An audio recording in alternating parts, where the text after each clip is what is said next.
We've heard a lot about White House counsel. You are counselor to the president. Very different.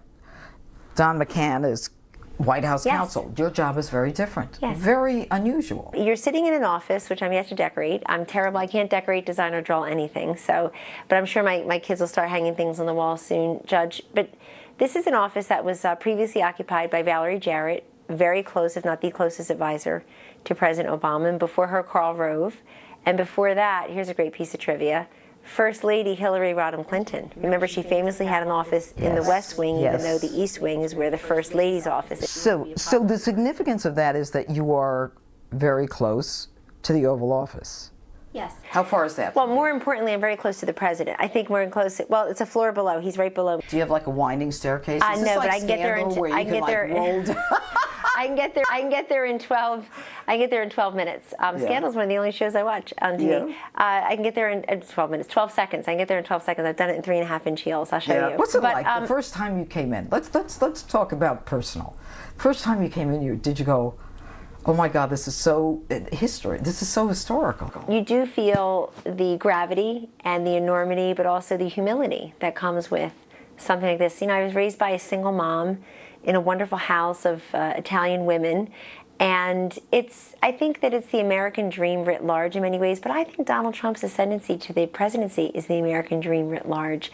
People have been saying for decades, Judge, that we want somebody who's has great experience, but not as a politician and not in government, and they got him. They made good on their self-avowed desire of many years. And for me, it's euphoric, but it's also tremendous responsibility.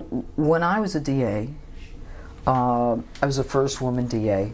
There were a lot of people who had trouble just with the fact that I had bodyguards, security. There was a lot of resistance, a lot of hate, a lot of criticism, and that was in the 90s.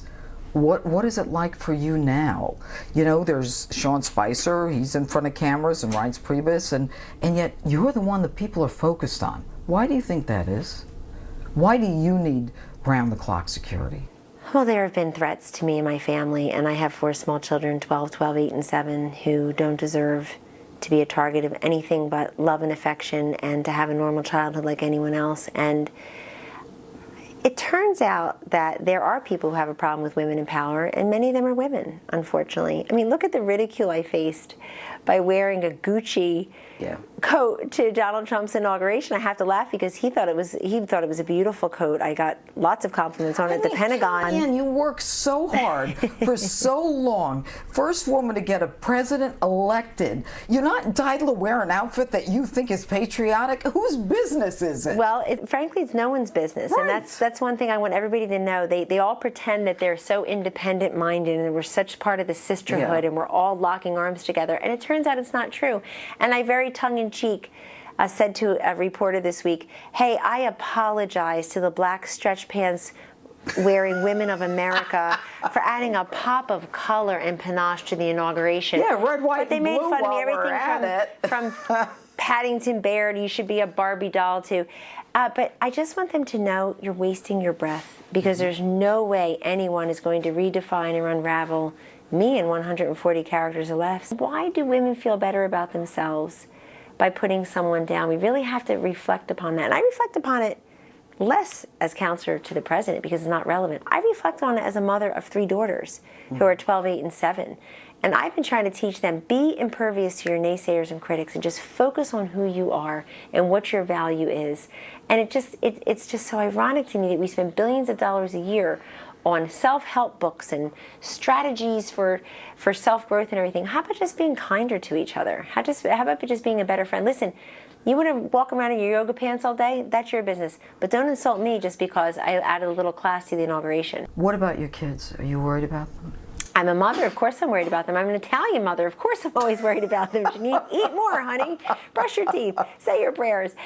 I'm worried about them because they are in the spotlight a little bit, even though George and I definitely shield them from that. We don't post pictures of them much anywhere.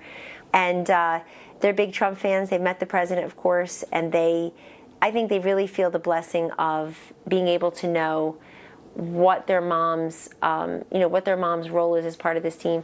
The other thing is they're all so different. They all reply so differently. My daughter Charlotte left me a note that I keep right there. She's 8. I love you, Mom. Thanks for saving the country, and I can't wait to see you be the first female president. She doesn't realize all I was doing was preserving her ability to be the first female president. My son, the day out, he's 12, the day after the election, said, Mom, I just want to know what data analytics you and your team had that made you see something in Wisconsin and Pennsylvania that the others did not, because we kept sending back, we had a big digital and data team, and all of you kept sending back Pence and Trump to Pennsylvania, Wisconsin, Minnesota for that matter, Michigan. So they've all approached it so differently. I told my daughter Claudia, who said, I don't want to come to Washington, D.C. and be known as Kellyanne Conway's daughter, and I said, if you cure cancer, honey, I'll be known as Claudia Conway's mother. And then, of course, the littlest one, Vanessa, she just thinks it's, I was telling her I was going on PBS or something, and she said, is that the NewsHour show? They're just they know so much more than I did when I was triple their age. Yeah. And so in many ways, it's a gift that way. It is a gift. Kellyanne Conway, you're a gift. Thank you for being with us. Thank you so much. God bless you. Thank you. The same. David Avella and David Goodfriend, my political panel, is next. If you have moderate to severe plaque psoriasis,